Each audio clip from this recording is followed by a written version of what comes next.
la más cordial bienvenida a este nuevo estudio bíblico. Revisando los WhatsApp, no hay ninguna novedad con respecto a los hermanos, lo que es muy bueno. No hay ningún hermano enfermo ni necesitado. Razón suficiente para dar gracias a Dios por nuestras vidas. Que el Señor nos continúe bendiciendo.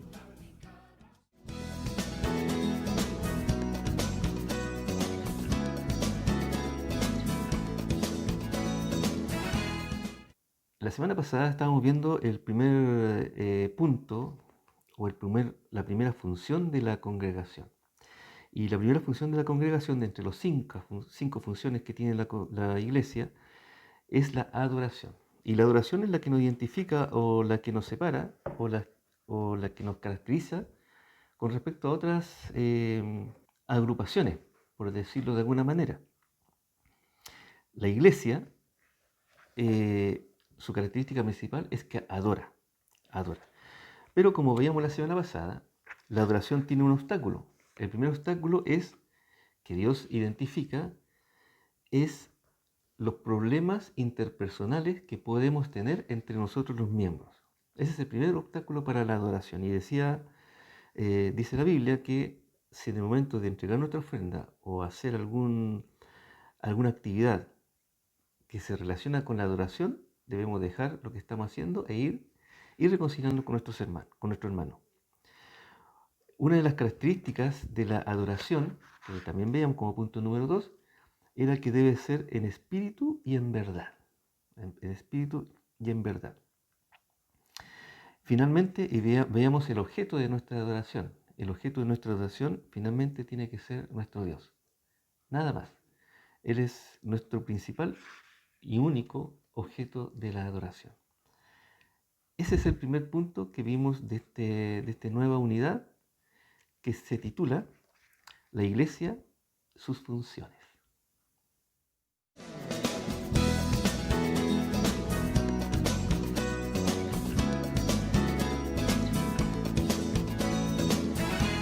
Unidad número 2. La Iglesia, sus funciones.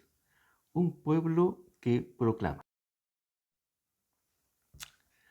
Vamos a leer la introducción que tiene el comentario que estamos nosotros analizando este trimestre. Dice así: ¿para qué está la Iglesia en el mundo? ¿Cuál es el propósito para el cual el Señor Jesucristo la estableció?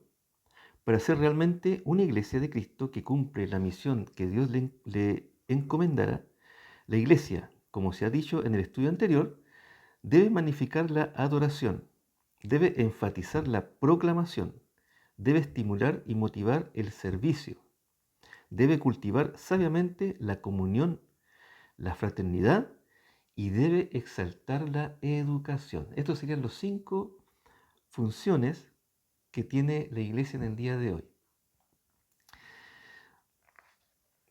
que están íntimamente entrelazadas, dice el comentarista. Todas son igualmente importantes, ninguna es de grado inferior. Por ejemplo, nosotros en la iglesia justamente dividimos en 5 ministerios la iglesia, como para trabajar en forma más ordenada. Pero ninguno de los hermanos que están a cargo de tal o cual ministerio debe sentirse inferior al otro. El de servicio no puede sentirse inferior al que está a cargo del ministerio de adoración. El que está a cargo del ministerio de adoración no puede sentirse superior al que está a cargo del ministerio de educación, y así sucesivamente. Así como los órganos del cuerpo deben andar bien para que el organismo funcione como un todo normal, así ocurre con el programa y la vida de la iglesia. Esto es importante para el programa, dice, y la vida de la iglesia. Que todos anden bien, que todos estos ministerios anden bien. La iglesia andará saludable, dice entre comillas, con deseos de vivir y progresar cuando sus funciones son observadas balanceadas, evaluadas y estimuladas constantemente. Aquí habla de una iglesia balanceada y cómo detectar que tenemos un desbalance. Por ejemplo, en los organismos, por ejemplo, el ser humano, el médico se da cuenta cuando el ser humano está desbalanceado, su cuerpo está desbalanceado, por ejemplo, cuando no crece o cuando anda con algún problema físico. cuando expone que tiene fiebre. Ahí el cuerpo está desbalanceado. Entonces, para que la iglesia en particular esté balanceada, cada uno de estos ministerios, cada uno de los 5 ministerios debe estar adecuadamente desarrollados. Si nos falta un ministerio, esa iglesia no va a estar balanceada, se va a desbalancear. En el estudio de hoy enfocaremos la función de proclamar que toda iglesia cristiana tiene. Obviamente debemos recordar que la proclamación incluye, ¿qué cosa incluye la proclamación? El testimonio, la evangelización y las misiones. Entonces, preparémonos para estudiar el día de hoy el ministerio de proclamación. Punto número 1. El contenido de la proclamación. 1 Corintios 1, 18 al 20, 22 y 23. Al analizar la médula del mensaje cristiano, de los 4 grandes sermones del libro de los Hechos, notaremos que uno de los puntos que allí se repite una y otra vez es un resumen de la vida, muerte y resurrección de Jesús. Pablo, en el mensaje que nos ocupa, hace también referencia a este hecho. Y por supuesto que debe ser así, porque el Evangelio de Cristo, el Evangelio del Reino, que menciona una y otra vez el libro de Mateo, no es otra cosa que la muerte, sepultura y resurrección de Cristo. Cualquier estudio bíblico, cualquier sermón, cualquier mensaje, cualquier clase de escuela dominical que no haga alusión, ¿no es cierto?, o que rechace la muerte, sepultura y resurrección de Cristo, está rechazando nada más y nada menos que el mismo Evangelio, porque de eso se trata el Evangelio. El versículo 18, porque la palabra de cruz. Aquí el comentarista dice que la palabra es tanto la sustancia del mensaje como su misma proclamación. Dios ha provisto salvación en la persona de su Hijo y ha decretado que esa verdad sea proclamada al mundo por boca de hombres salvados. Y aquí empieza el Evangelio del Reino, en la cruz. Por eso dice, porque la palabra de la cruz, empieza el versículo 18 mencionando Pablo. Estas buenas nuevas proclamadas por cada cristiano constituyen la palabra de sabiduría de Dios mencionadas en el resto de este capítulo 1 de Corintios, ¿no es cierto? Y también la palabra, o sea, la doctrina de la cruz, es locura a los que se pierden, dice Pablo. Pero a los que se salvan, esto es a nosotros, a usted, a mí, es poder de Dios. La proclamación de un Salvador crucificado. Miren el contraste. Un Salvador crucificado y resucitado, finalmente, es locura para quienes desean buscar u obrar su propia salvación y por lo tanto se están perdiendo. Claro, porque nadie se imagina que alguien que nos viene a salvar, ¿cierto?, sea crucificado y posteriormente muerto. Esto dice que es locura para los que se están perdiendo. Pero hay otra clase de personas, ¿no es cierto?, los creyentes de Corinto y en todo el mundo que ven en la cruz de Cristo el poder de Dios para salvación. ¿Usted ve en la cruz el poder de Dios para salvación? Tal poder se halla únicamente en la muerte y resurrección de Cristo. No hay otro lugar que en la cruz ocurrió la muerte y resurrección de Cristo. Solamente Él tiene todo el poder. Versículos 19 y 20. Pues está escrito, dice Pablo, destruiré la sabiduría de los sabios y desecharé el entendimiento de los entendidos. ¿Dónde está el sabio? ¿Dónde está el escriba? ¿Dónde está el disputador de este siglo? ¿No ha enloquecido Dios la sabiduría del mundo? Dice el comentarista aquí. Pablo cita solamente aquí, no interpreta, dice, frases conocidas del Antiguo Testamento. El contenido del mensaje que proclamamos no puede ser basado en la sabiduría humana. No puede ser basado en la sabiduría humana.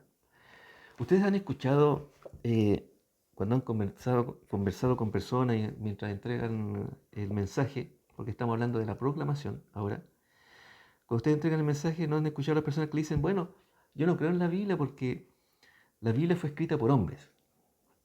Yo lo he escuchado muchas veces. Dicen, no me digas nada porque en realidad la Biblia fue escrita por hombres. Y mencionan, mire, Pablo, Pedro, etc. Y es cierto, fue escrita por hombres, pero fue dictada por Dios. Yo les comento, mira, hagamos un ejercicio. Supongamos que la Biblia haya sido escrita por humanos. Supongamos por un momento. ¿Habrían escrito no matarás un ser humano como algo que cumplir? ¿No mentirás? ¿No darás falso testimonio? ¿No cometerás adulterio? ¿Honra a tu padre y a tu madre? ¿Escribirán eso? Supongamos que solamente un versículo nosotros, toda la humanidad obedeciera. Por ejemplo, no matarás. ¿Cuántos homicidios a nivel mundial se evitarían si solamente obedeciéramos ese versículo? ¿Ustedes creen que existirían las notarías si el hombre respetara solamente el versículo no mentirás? Las notarías existen porque el hombre practica la mentira. Dice, te voy a pagar, me comprometo a esto, y no lo cumple. No mentirás. Solamente esos dos versículos. ¿Qué cambios harían en la humanidad si nosotros obedeciéramos esos dos versículos? Sería otro mundo. Por lo tanto, lo que dice acá, el contenido del mensaje que proclamamos no puede estar basado en la sabiduría humana. Por supuesto que no, porque cuando entra la sabiduría humana, el mensaje se echa a perder. Así de sencillo. Porque el sabio de este mundo, Dios le demuestra su fracaso. Diciéndose sabios, se volvieron necios, según Romano 1:22. Versículo 22. Porque los judíos piden señales y los griegos buscan sabiduría, dice Pablo. El comentarista acá añade, la demanda de señales está indicando desconfianza en Dios y a la vez evidencia la falsa expectativa de los judíos por un Mesías espectacular. Los judíos pensaban que el Mesías iba a llegar con una espada para librarlos primero de la actual opresión que estaban sufriendo por parte de los romanos. Iba a restaurar por segundo lugar todo el imperio que ellos tenían originalmente, ¿no es cierto? El que había logrado David, el que había expandido Salomón, etc. Toda la riqueza intelectual que ellos tenían y que la habían perdido con el tiempo. Ese era el Mesías que los judíos estaban esperando, un Mesías de poder. Dice acá, la búsqueda de la sabiduría ilustra el vano esfuerzo por descubrir a Dios a través de la especulación humana. Entonces tenemos dos partes. Primero, la señal y la sabiduría. La primera, la señal, era lo que los judíos esperaban de su Mesías. Un Mesías espectacular, ¿no sé? Que los librara de todo la opresión que estaban sufriendo de Roma en ese momento, recuperar toda su riqueza, todos sus territorios. Eso estaban esperando los judíos, señales. Y por otro lado, la sabiduría que están, de los cuales se aferraban, ¿no es cierto?, los griegos. Los griegos, con toda su filosofía que tenían en ese tiempo. Entonces, las señales orientadas para los judíos y la sabiduría orientada para el mundo griego, para los gentiles en este caso. Ahora, con respecto a la filosofía también, ahora no se llama tanto filosofías, lo llaman más ideologías. ¿Eh? Una idea que lo tratan de materializar con leyes. Por ejemplo, la ideología de género. La ideología de género se ha instaurado, ¿no es cierto?, como parte de lo que el mundo político quiere lograr para poder encauzar a la humanidad. Tanto así es esto de la ideología de género que ellos están en contra de lo que es el mundo científico. Ellos dicen que no existen dos sexos, sino que como hombre y mujer, ¿no es cierto?, masculino y femenino, sino que existen más sexos. Hay ciento y tantos sexos que ellos identifican. Y ellos dicen que uno basta con percibirse hombre o percibirse mujer para ser hombre o ser mujer. Y dicen de que el sexo es una construcción social. Cuando un niño nace, ellos dicen que el mundo social, la sociedad, lo va construyendo hombre o lo va construyendo mujer. Eso es una filosofía. ¿Qué es lo que dice la biología? La biología solamente identifica dos sexos, el mundo científico, hombre y mujer. ¿Se fijan? El tema de la sabiduría lleva más allá de incluso que hasta el mundo científico. ¿Qué es lo que dice acá el versículo 23? Pablo dice, pero nosotros, predicando a Cristo crucificado, para los judíos ciertamente tropezadero, y para los gentiles locura. El Mesías crucificado es inconcebible para los judíos. Gálatas 3:13.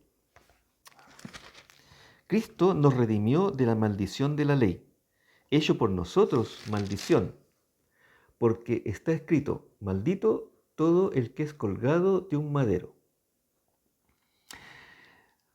No sé si no hemos fijado todo esto, pero por ejemplo cuando vemos las esculturas griegas, vemos la escultura, ¿no es cierto?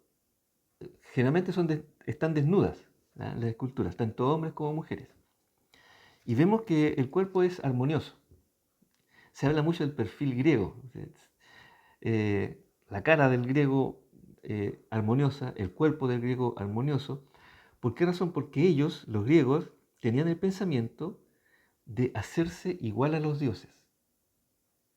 El mundo griego está muy unido al tema de los dioses. Ya tenemos a Zeus y un montón de dioses. Entonces, la idea que tenían los griegos era llegar a ser como los dioses. Por eso hacían esta escultura, muy semejante a la imagen que ellos tenían de los dioses.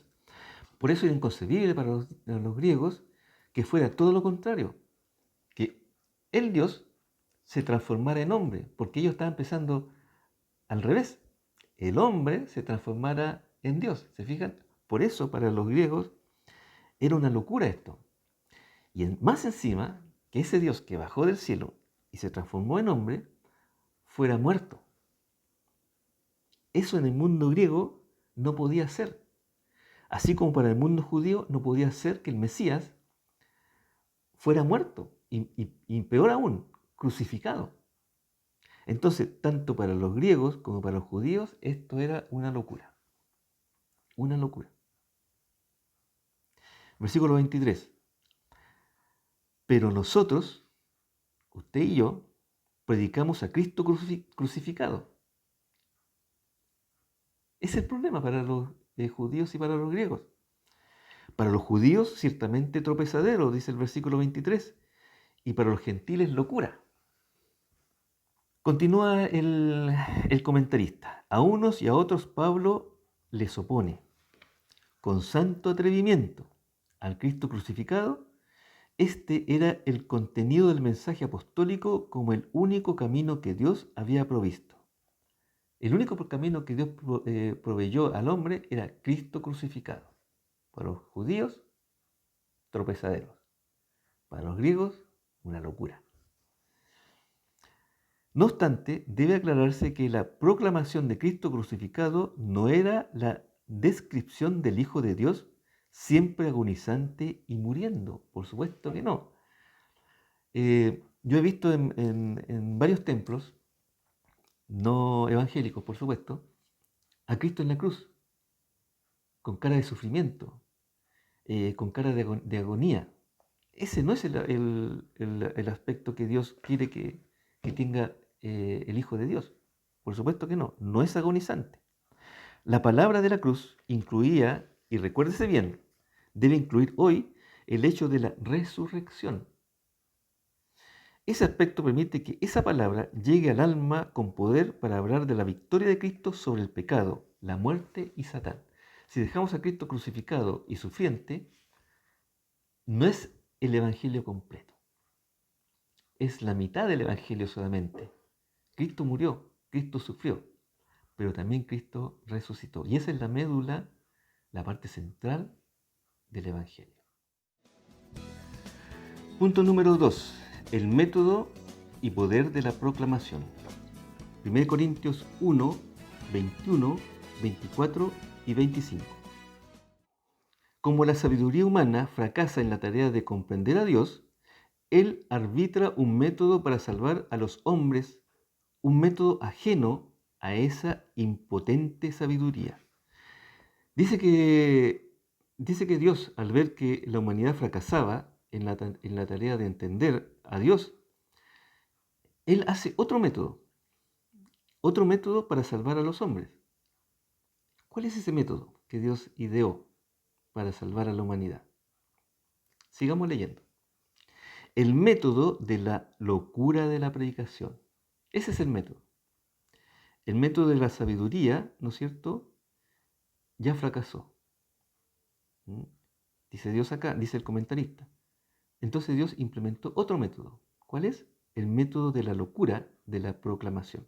Esta locura de la predicación no es otra cosa que la predicación de la locura. Es decir, la predicación, o sea, proclamación de la cruz, es lo que Pablo dice en el versículo 21. Pues ya que en la sabiduría de Dios el mundo no conocía a Dios mediante la sabiduría, agradó a Dios salvar a los creyentes por la locura de la predicación. ¿Ya? La locura de la predicación. La sabiduría finalmente no logró que el hombre entendiera la salvación. Por lo tanto, Dios cambió el método y implementó la locura de la predicación. Y acá el comentarista dice, y también podemos decirlo como la predicación de la locura. El apóstol repite empecinadamente que ese es el método de Dios. En el versículo 23 y en el capítulo 2, versículo 2 de 1 Corintios. ¿Quién es el responsable de implementar ese método de Dios? Y aquí no solamente basta implementar, sino que también ejecutar. Una cosa es implementar y otra cosa es ejecutar. ¿Quién es el responsable de implementar y ejecutar, agreguemos eso, este método de Dios?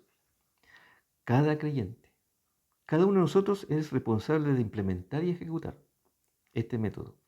Cada salvado por la gracia de Cristo, cada uno que ha sido llamado de las tinieblas a la luz. 1 Pedro 2:29, si quieren ahondar en esto. Versículos 24 y 25.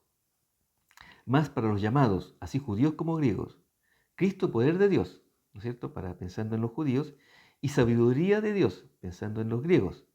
Porque lo insensato de Dios es más sabio que los hombres y lo débil de Dios es más fuerte que los hombres.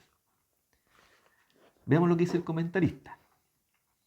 Para los llamados que han aceptado al Señor, Cristo es poder de Dios y sabiduría de Dios. Son las dos cosas para los que hemos sido salvos. Es poder de Dios y es sabiduría de Dios.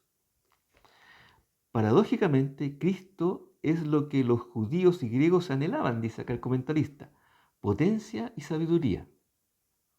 Pero ellos no supieron interpretarlo. Sin duda, Cristo es lo que el mundo necesita hoy. Exactamente. Lo insensato y aparentemente débil de Dios, demostrando al permitir que su Hijo fuera colgado sobre una cruz, es más fuerte, más efectivo que cualquier esfuerzo humano. Dice el comentarista que el hecho de que Jesús haya sido crucificado, muerto y resucitado, es más fuerte, ¿no es cierto?, y más efectivo que cualquier otro esfuerzo humano. Y de hecho no habría sido el hombre capaz de obtener la salvación por ningún esfuerzo humano que él haya podido hacer.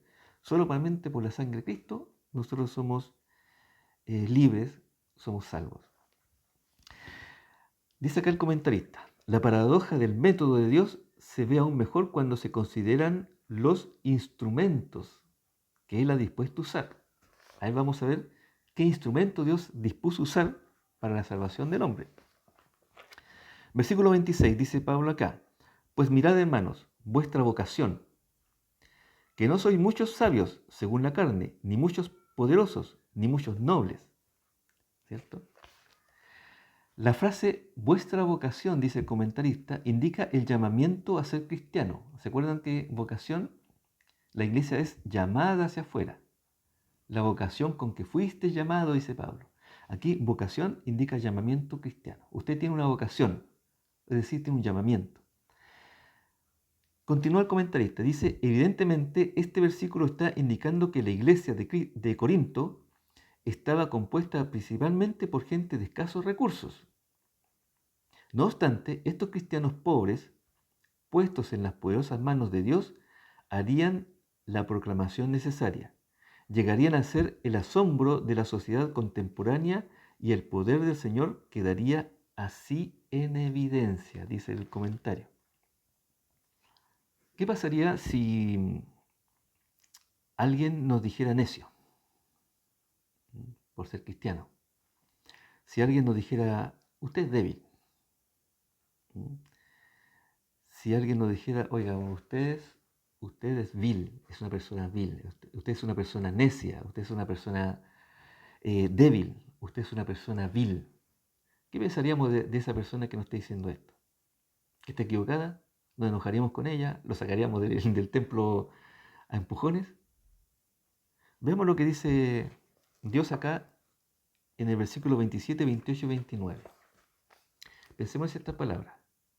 Usted es necio, usted es débil, usted es una persona vil. ¿Nos ofenderíamos? Veamos lo que dice acá Dios. Versículos 27, 28 y 29. Sino que lo necio del mundo escogió Dios para avergonzar a los sabios, y lo débil del mundo escogió Dios para avergonzar a lo fuerte, y lo vil del mundo y lo menospreciado del mundo escogió Dios, y lo que no es para deshacer lo que es, a fin que nadie se jacte en su presencia. ¿Qué dice acá el comentarista? La frase escogió Dios aparece 3 veces para dar énfasis a la soberanía de Dios. Él elige a quienes le sirven. Dios utiliza aquellos instrumentos de cualquier condición o categoría que se colocan en sus soberanas manos y están dispuestas a obedecerle y utilizar su poder y no el poder a la posibilidad humana. Los escogidos son los que eligen a Él como Padre y Señor. Lo que está diciendo acá el comentarista es que Dios elige todas estas personas, en este caso a nosotros, a usted y a mí, para que a Él le sirvan. Y nosotros lo elegimos a Él como Padre y Señor. Hay una doble escogencia, por decirlo de una forma. Él nos escoge a nosotros para servirle y nosotros también lo escogemos a Él como nuestro Padre y Señor. Y no es ninguna ofensa que nos digan necio, débil o vil, porque antes estas cosas se lo dijeron a nuestro Señor Jesucristo. Y Él fue feliz a entregarse por nosotros en aquella cruz. No es ninguna ofensa que una persona nos diga eso. Al contrario, nos enaltece ante Dios. Cuando la iglesia se hace o se cree poderosa por medio de la jerarquía, su erudición, su dinero o su influencia, se halla en un grave peligro, pues será difícil que esa iglesia diga, tenemos este tesoro en vasos de barro, para que la excelencia del poder sea de Dios y no de nosotros.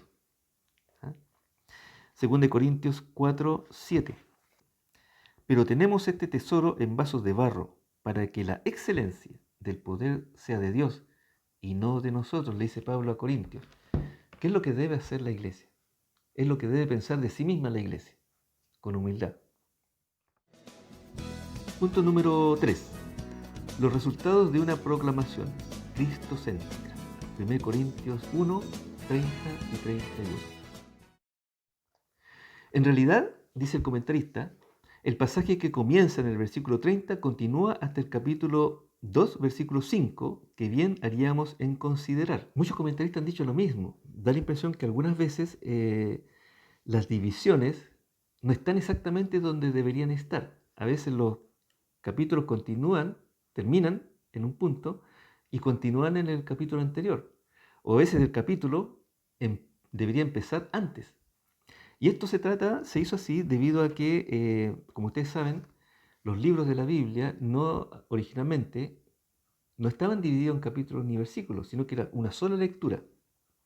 Posteriormente, los teólogos dividieron los libros en capítulos y después en versículos para hacerlo más fácilmente eh, estudiables, por decirlo de alguna forma, ¿ya? Para estudiarlo con más facilidad. Y seguramente ahí cometieron algunos errores, según los teólogos, en esa división. Pero para nosotros lo importante es que toda la información está, y está fidedigna. Versículo 30. Más por Él estáis vosotros en Cristo Jesús. Dice acá el comentarista. Dice, por Él. ¿Por quién Él? Dios. Y eso es lo que dice el comentarista acá. De Dios surgen o nacen o proceden los creyentes y se hallan en Cristo. En Cristo.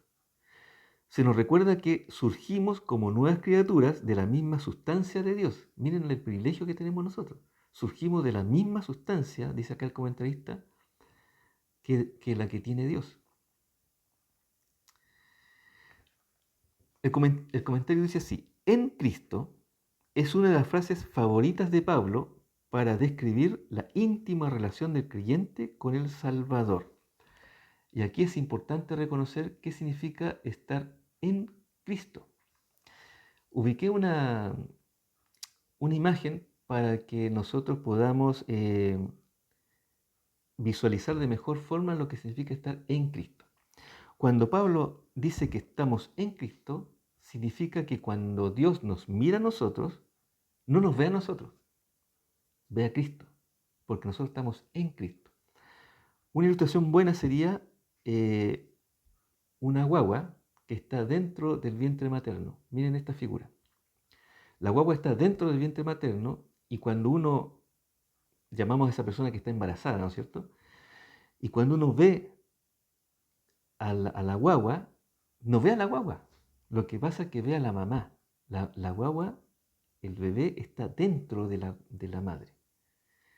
Sabemos que está allí la guagua, porque notamos ¿no es cierto?, la barriga, como dicen por allí. Pero no vemos a la guagua, vemos a la mamá, porque la guagua está en la madre. Cuando Dios nos mira a nosotros, no nos ve a nosotros, ve a Cristo, porque nosotros estamos en Cristo. Por eso a Pablo le gusta mucho esta figura, estar en Cristo. En Cristo es una de las frases favoritas de Pablo para describir la íntima relación del creyente con el Salvador, el cual nos ha sido hecho por Dios sabiduría, dice Pablo, justificación, santificación y redención. Son las tres cosas que derivan de la sabiduría. Dice el comentario, toda la sabiduría de Dios está en Cristo, de modo que, teniendo a Él, la sabiduría ha llegado a ser nuestra en Él. Claro, si basta tener a Cristo o estar en Cristo para que la sabiduría de Él sea también nuestra sabiduría. En realidad, esta sabiduría se define por lo que continúa. ¿Cómo se define la sabiduría? Dice acá el comentarista. Primero, se define por la justificación. Como pecadores, la correcta relación con Dios está asegurada solo a causa de la muerte de Cristo en la cruz. Justificación, o mejor dicho, justo viene de justificación. Nosotros somos justos, estamos justificados no por nosotros mismos, dice acá, sino que por la muerte de Cristo en la cruz. Por eso el primer punto es la justificación. El segundo punto dice, asimismo, la santificación. El número 2, santidad de vida es una obra divina. No es que usted sea santo por sí mismo, dice acá, sino que es Dios obrando en usted. La base de todas estas preciosas y grandes bendiciones es el acto de la redención, obrada por Cristo. La redención es recuperar lo que se había perdido, nos redimió. Nos redimió, eso significa. Frutos completos de la acción redentora serán experimentados por el cristiano en el día final, dice acá. Aquí tenemos pues tres de los aspectos fundamentales de la salvación que proclamamos que surgen de la sabiduría y gracia de Dios. Versículo 31. Como está escrito, el que se gloríe, gloríese en el Señor. El comentario dice de esta forma. El apóstol nos recuerda que toda la obra de la salvación es de pura gracia. ¿Qué significa gracia? Es algo que nosotros, gracia significa es algo que nosotros no merecemos. Te lo doy de gracia. ¿Eh? La única jactancia permitida al cristiano es en lo que Cristo ha hecho por él. A Dios sea la gloria, dice acá el comentarista. Por supuesto que sí. De modo tal que el mensaje que la Iglesia debe proclamar a través de cada cristiano en particular y de toda la congregación en general es el que pone a Cristo como fundamento y centro tanto de la vida de la Iglesia como de la vida del individuo. Eso debemos nosotros proclamar, no que nosotros somos lo mejor, lo más importante. Lo más importante acá es Cristo y lo que Él ha hecho por nosotros, que es tropezadero para algunos y locura para otros, pero para nosotros es sabiduría de Dios y poder de Dios, como dice Pablo. Muy bien, hermanos, hemos finalizado el estudio de hoy. Que el Señor nos continúe bendiciendo. Recuerden de hacer sus comentarios abajo, si es que alguna cosa haya quedado alguna duda o que ustedes hayan detectado algún error de los dichos que se hayan hecho acá en este momento. Les estaré muy agradecido que me hagan esos comentarios, así podemos mejorar, ir mejorando cada vez y sobre todo entregar la palabra exacta, tal como la Biblia quiere que lo entreguemos. Muchas bendiciones durante esta semana y que el Señor nos continúe acompañando, bendiciendo y estando con nosotros cada día como Él lo ha hecho hasta ahora. Que el Señor lo bendiga.